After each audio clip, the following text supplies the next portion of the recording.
बड़गाम के हवाले से भी बात हुई और बड़गाम के नतीजों का भी जो है जायजा लिया गया, न सिर्फ बड़गाम का बल्कि बड़गाम के साथ नगरोटा में भी इलेक्शन हुए थे, दोनों का जो है जायजा लिया गया और जहां कहीं खामियां सामने आई हैं उनको जो दुरुस्त करने के लिए तंजीम की तरफ से फैसले लेने होंगे वो फैसले आने वाले दिनों में लिए जाएंगे। ये जनाब ये कमेटी उन लोगों के लिए है जो पार्टी का डिसिप्लिन समझते हैं, ये कमेटी उन लोगों के लिए है जो पार्टी क़यादत के साथ मीडिया के थ्रू बात करना पसंद नहीं करते। और यहां पे इस मीटिंग में तमाम वो लोग थे जो पार्टी के डिसिप्लिन के अंदर रह के पार्टी की क़यादत और पार्टी के अहदेदारों के साथ बात करना जानते हैं और समझते हैं।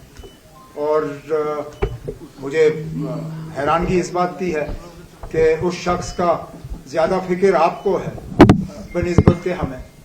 बातें तो बहुत हुई, इस बात पे भी जाहिर सी बात है मैंने खुद और मेरे साथियों ने वर्किंग कमेटी को इस बात के बारे में बाखबर किया कि कितने सारे ऐसे इदारे हैं जिनका कंट्रोल इलेक्टेड गवर्नमेंट के पास होना चाहिए लेकिन नहीं है। मिसाल के तौर पे स्कीम्स में इतनी वैकेंसियां हैं, स्कीम्स के कामकाज को आज बहुत ज्यादा नुकसान का सामना करना पड़ रहा है, लेकिन स्कीम्स की फाइलें जो हैं इलेक्टेड गवर्नमेंट के पास नहीं आती। स्कीम्स की मैनेजिंग कमेटी का चेयर जो है, जो चीफ मिनिस्टर होना चाहिए, वो नहीं है। 2 यूनिवर्सिटीज हैं जो एज पर एक्ट चांसलर उनका चीफ मिनिस्टर हुआ करता था, बाबा गुलाम शाह बादशाह university, Islamic university of science and technology, ये दोनों इदारे इलेक्टेड गवर्नमेंट को वापस नहीं दिए गए।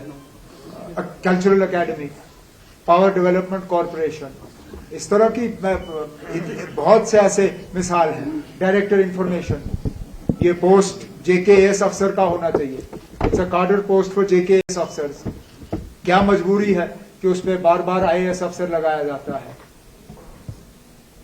तो इसके बारे में हुकूमत ने, मतलब हमने अपने साथियों को इसके बारे में बताया हुआ है।